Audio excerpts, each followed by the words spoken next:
Welcome to this full flight tutorial for the new A320neo for MSFS. This tutorial is from a runway start with engines on, so let's go. First of all, I've planned my flight in the world map, so I'm going from Stansted to Glasgow with high altitude airways. I've selected a departure runway, a SID, a star and an arrival runway. I'm going to write down my runways, SID and star because the flight plans don't automatically feed through. If you need a guide to world map flight planning, that can be found in the description below. Okay, so first job in the flight deck, head down to the FMC and go to the initialize page. We'll now enter the airport codes of our departure and arrival airports, and we'll place that in the from to box. You can just return to the main screen here. Insert a flight number. Any flight number is fine. Cost index, pick 100 for full power. Cruising flight level, this flight will go flight level 260 on 26,000 feet. On the flight plan page, click your departure airport, click departure, pick your departure runway and the SID that you plan in the world map. Then scroll down, click your arrival airport, arrival, pick the arrival that you chose in the world map and insert that. As you scroll up, you'll see a gap or a discontinuity in the flight plan.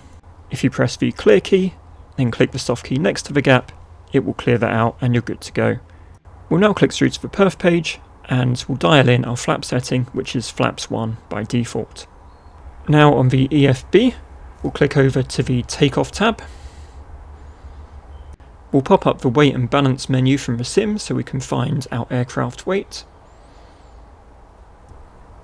We'll also synchronise the live conditions for our departure airport and make sure we've selected the correct runway.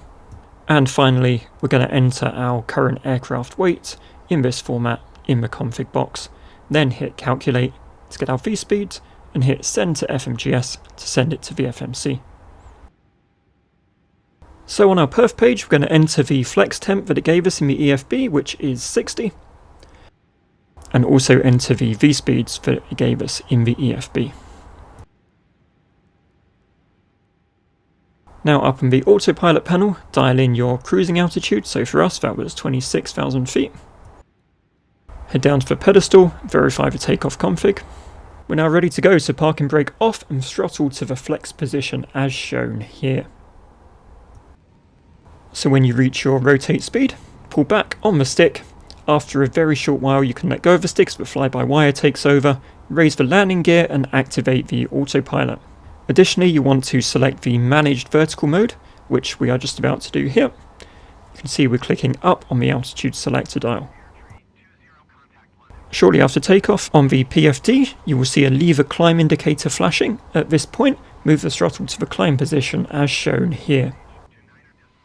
Now as the airplane accelerates, retract the flaps to 0. If we zoom out slightly on the navigation display, you'll see an up arrow. This signifies the top of climb or where the airplane will level off into its cruise phase. As you pass through transition altitude, the Q&H indicator will flash. At this point, just set the barometer to standard by clicking down on the dial. You will also need to repeat this on the co-pilot side. And when you reach your cruising altitude, you'll see an altitude cruise annunciator appear on the PFD. The airplane will level off. Okay, at this point we can do some prep for our descent. So on the flight plan page, scroll down to the bottom of your flight plan and you should see an FF waypoint. This signifies the bottom of descent altitude, or the last altitude you'll descend to before your final approach. I'm now going to dial the altitude into the autopilot panel. If your final waypoint isn't labelled FF, the altitude you want to enter here will be roughly 2,000 feet above the elevation of your destination airport. You may need to find this airport elevation online, of course. Now we'll head over to the radio nav page. So if you selected a runway, an arrival runway in the world map, your ILS frequency should be automatically tuned. But if it isn't, you can just enter it like this. A guide to finding the ILS frequency, if it's not there already, can be found in the description below. Okay, we'll now head over to the perf page and we'll click next phase until we're on the approach phase. Now we need some information here from the EFB. So we'll refresh the weather data for our destination. First of all, we'll grab the wind data, which is 280 degrees and 7 knots. We'll enter it like this, 280/07, and we'll insert that in the winds column. Next up, back to the EFB for the Q&H. So it's 1012. So we're going to enter that 1012 and insert it in the Q&H column. Next up, the temperature, 12 degrees. And once again, we will enter that in the temperature field. And that's it. We are all set for approach.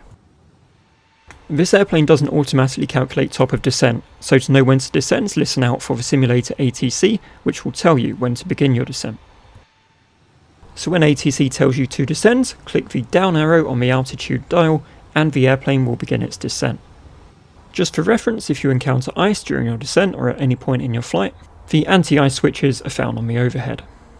Now as you pass back through transition altitude in the country you're flying in, you'll see the standard icon start to flash on the PFD. At this point, click up on the barometer dial and enter the local QNH. You'll do this on both sides. So your bottom of descent is signified by a down arrow on the navigation display. When the airplane reaches this, it will level off and you'll see an altitude annunciator appear on the PFD. As you get closer to your destination airport, the airplane will automatically decelerate to its approach speed, and once it's there, you can just apply full flaps, ready for your approach. Okay, so just before your turn on to final, hit the LS key that will pop up the ILS information on the PFD. A landing checklist will appear shortly afterwards, so drop the landing gear and call the forward cabin on the overhead panel. Now as the airplane turns on to final, activate approach mode. You will see a localizer annunciator as the airplane intercepts the localizer, and as it starts to descend on the glide slope, you'll see a glide slope annunciator. At this point, if you wish to activate auto lands, just activate autopilot 2. As we descend, I'm going to set the auto brake for our landing. Around 400 feet, you'll see a land annunciator appear on the PFD. The airplane will take care of the landing for you. All you need to be prepared to do is idle the throttle. You idle the throttle when you hear the retard call out, which I'm going to show you right now. 50, 40, 30, 20, retard, 10, idle. 5. And that's it, the airplane will roll to a stop and roll out in a straight line down the runway. Thank you for watching, I hope you found this useful. If you did, please drop a like, feel free to subscribe for regular simulator content. Take care and I'll see you next time.